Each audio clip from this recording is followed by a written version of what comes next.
आमट्यांचे विविध प्रकार आहेत. वेगवेगळ्या प्रकारच्या आमट्या वेगवेगळ्या प्रांतांमध्ये केल्या जातात. तर डाळीपासून वेगवेगळ्या पद्धतीच्या आमटीचे प्रकार तयार होतात. तर आज आपण आमटीचा एक प्रकार बघूया. तूर डाळ अर्थात प्लेन तूर डाळीचा देखील तुम्ही प्रकार करू शकता आमटीचा, आणि अर्थातच तो चवीला खूप सुंदर लागतो. पण मी आत्ता इथे तूर डाळ आणि थोडीशी मूग डाळ असं दोन्हीही मिक्स घेतलेलं आहे. शक्यतो मी घरामध्ये तूर डाळ जर 1 किलो असेल तर अर्धा किलो मूग डाळ त्याच्यामध्ये आवर्जून टाकते. चवीला तूर डाळ खूप छान लागते, पण तूर डाळीमध्ये पित्ताचा अंश जास्त असल्यामुळे मूग डाळ जर त्याच्यामध्ये टाकली तर मुगामध्ये क्षारांचं प्रमाण जास्त असतं, तर ते थोडं बॅलन्स होतं. आणि मूग डाळ नुसती आपण आमटी जरी केली तरी ती फार तूर डाळी इतकी मूग डाळीची आमटी फारशी आवडीनं कोणी खात नाही. मग मूग अशा पद्धतीनं जर पोटात गेला तर ते कधीही चांगलं, आणि त्याचं प्रमाण थोडं तूर डाळीपेक्षा कमी असल्यामुळे त्याला त्याच्या चवीत फारसा बदल जाणवत नाही. आणि मूग डाळीच्या शिजण्यानंतर एक प्रकारचा थिकनेस जो येतो तो खूप छान येतो. तर त्यामुळे ती आमटी घट्ट होण्याला मदत होते, क्षार वाढवण्याला मदत होते. त्यामुळे आवडीकडे तुम्हाला प्लेन तूर डाळ घ्यायची असेल तर तुम्ही प्लेन तूर डाळ घेऊनही करू शकता, पण मी मूग डाळ थोडी मिक्स केलेली आहे. आता आपल्याला आमटी करायच्या आधी ती शिजवून घ्यायची आहे. तर त्यासाठी आपल्याला मी एक सपाट हीच वाटी, ही सपाट वाटी डाळ दोन्हीही मिक्स करून घेतलेली आहे आणि ती स्वच्छ धुवून घेतलेली आहे 2 ते 3 वेळा. आता ह्याच्यामध्ये आपल्याला वेगवेगळे जिन्नस टाकायचे आहेत. तर ह्याच्यामध्ये दुप्पट पाणी, 1 वाटी डाळ आहे त्याच्यामध्ये 2 वाट्या पाणी मी टाकलेलं आहे. आता ह्याच्यामध्ये आपल्याला टाकायचं आहे अगदी एक छोटासा कांदा आणि एकच छोटीशी मिरची ही टाकलेली आहे. त्यानंतर आपल्याला ह्याच्यामध्ये हळद टाकायची आहे. फोडणीच्या चमच्यांमधला हा चमचा आहे.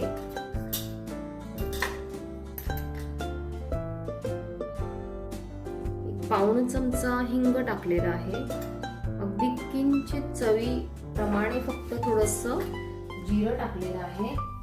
आणि याच्यामध्ये आपल्याला लाल तिखट देखील आत्ताच टाकून घ्यायचं आहे. तर एक साधारण बघा छोटा चमचा आहे, तर 1.5 चमचा मी लाल तिखट टाकलेलं आहे ह्याच्यामध्ये. आणि ह्याच्यामध्ये आपल्याला थोडंसं तेलही टाकायचं आहे. तेलामुळे काय होतं, डाळ छान शिजते.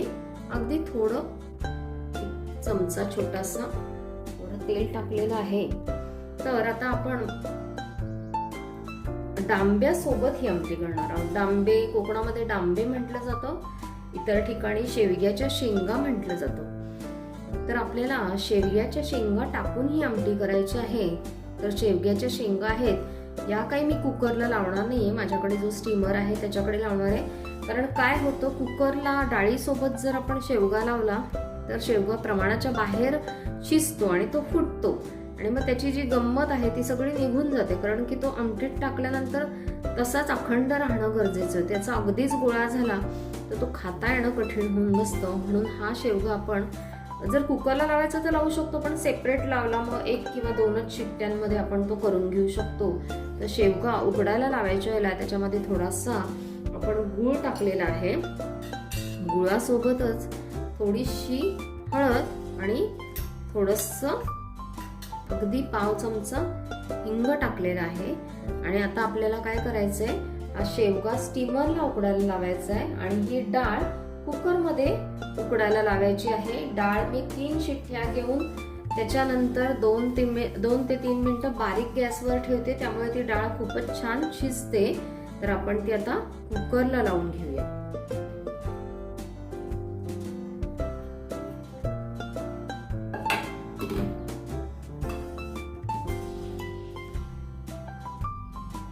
मला सोबत भातही लावायचा आहे, त्यामुळे मी भातही त्यात लावून घेतलेला आहे आणि ही डाळ ठेवलेली आहे. आता आपण झाकण लावून घेऊया ह्याचं आणि कुकर लावून शिजवायला 3 शिट्ट्यांवर ठेवूया.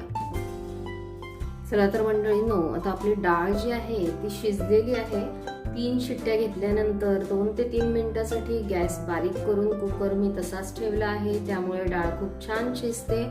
आता ती शिजून थंड झालेली आहे. आता आपण काय करायचं आहे, हटवून घ्यायचं आहे तिला आणि बारीक आवश्यक तेवढं पाणी टाकायचं. पण हे जे पाणी आहे शेंगांमधलं तेच पाणी आपल्याला त्याच्यामध्ये वापरायचं आहे.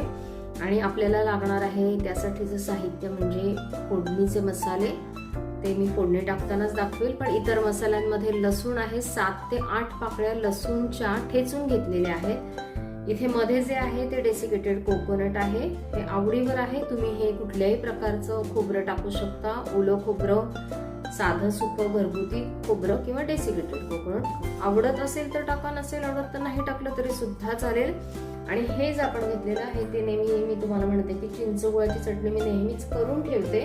तर ती ही चटणी आपण त्याच्यामध्ये डाळीमध्ये हटून झाल्यानंतर घालणार आहोत आणि वरून कोथिंबीर. आपण पहिल्यांदा डाळ हटून घेऊया आणि मग पुढची कृती बघूया. आता आपली ही जी डाळ आहे ती आपण वाटून घेतलेली आहे छानपैकी. आता त्याच्यामध्ये आपल्याला चवीनुसार मीठ टाकून घ्यायचं आहे. तर मीठ टाकून घेऊया आणि त्यानंतर आपल्याला त्याच्यामध्ये हे जे आंबट चिंचेचं पाणी आहे ते चवीनुसार टाकून घेऊया. पण हे एवढं सगळं लागेलच, आपण टाकून घेऊया. आंबट गोड आमटी ही चवीला छान लागते, त्यामुळे आंबट आणि गोड याचं प्रमाण छान असेल तर चविष्ट होते आमटी. आता आपण हे पाणी ऑलरेडी हटताना टाकलेलं आहे. आता या शेंगा देखील याच्यात टाकून घेऊया आणि आता आपल्याला काय करायचं आहे, फोडणी करायची आहे. तर फोडणीची कृती बघूया. नेहमी भांडी आपली जी आहे ती प्रयत्न असावा की आपण लोह आपल्या पोटात जाण्यासाठी काही लोखंडाची भांडी आपल्या स्वयंपाकामध्ये असणं फार गरजेचं आहे. तर ही माझ्याकडे एक लोखंडाची कढई आहे. ही पॅन म्हणजे असा पसरट आहे, त्यामुळे ह्याच्यात फोडणीही छान होते. आणि आमटी पूर्ण उकळून तयार झाली की मग नंतर मी ते स्टीलच्या भांड्यामध्ये ती आमटी काढून घेते. कारण की आंबट गोष्ट जेव्हा आपण टाकतो लोखंडामध्ये, त्यामुळे नंतर तो पदार्थ काळा पडण्याची शक्यता फार असते. त्यामुळे पदार्थ तयार झाला की मात्र लोहाच्या कढईत किंवा लोखंडी कढईत जे काही आपण अन्न पदार्थ करतो ते सगळे आपण दुसऱ्या भांड्यामध्ये, स्टीलच्या वगैरे भांड्यामध्ये काढून घ्यायचे. त्यामुळे पदार्थाची चवही तशीच राहते, लोह पण जातं आणि लोहाचा अतिरेकही होत नाही. पदार्थ दिसायला काळा पडत नाही, सुंदर राहतो तो. आपण आता फोडणी करून घेऊया. तर फोडणीसाठी तेल आपलं तापलेलं आहे. तर पहिल्यांदा मोहरी टाकून घेऊया. एक चमचाभर मी मोहरी टाकलेली आहे आणि मोहरी तडतडायला सुरुवात झाली आहे त्याच वेळेला मी लसूण टाकलेला आहे. लसूण आपल्याला अगदी छान व्यवस्थित गुलाबी रंगावर करून घ्यायचा आहे. हा जर रंग आपला चुकला लसूणचा तर त्याला जी फोडणी बसायला पाहिजे ती तशी बसत नाही. त्यामुळे हा गुलाबी रंग लसूणला येणं फार गरजेचं आहे. मोहरी देखील काही जण खूप घाई करतात आणि मग मोहरी कच्ची म्हणजे ती तडतडत नाही, तर तशी मोहरी दाताखाली आल्यावर फार वाईट लागते. त्यामुळे मोहरी तडतडणं, लसूण लाल होणं हे फोडणी या प्रकारामध्ये फार गरजेचं आहे. लसूण लाल झाला की त्याची चवही छान येते आमटीला आणि फार कडू म्हणजे काळाही करायचा नाहीये. काळा केला तर मग त्याची चव फोडणीची बदलते आणि कडसर चव येते. त्यामुळे गुलाबी असतानाच ती आपल्याला फोडणीला टाकायची. आता आपला हा लसूण छान गुलाबी आहे, या स्टेजला आपण फोडणीला टाकून घेऊया.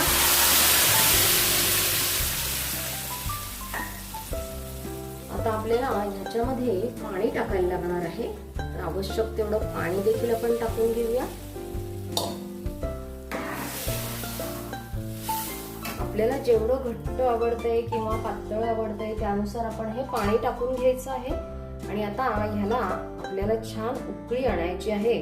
तर उकळी छान आल्यानंतरच आपल्याला याच्यामध्ये ते सुकं खोबरं आणि कोथिंबीर टाकायची आहे. तर साधारण 5 ते 10 मिनिटं याला छान उकळी येऊ दे.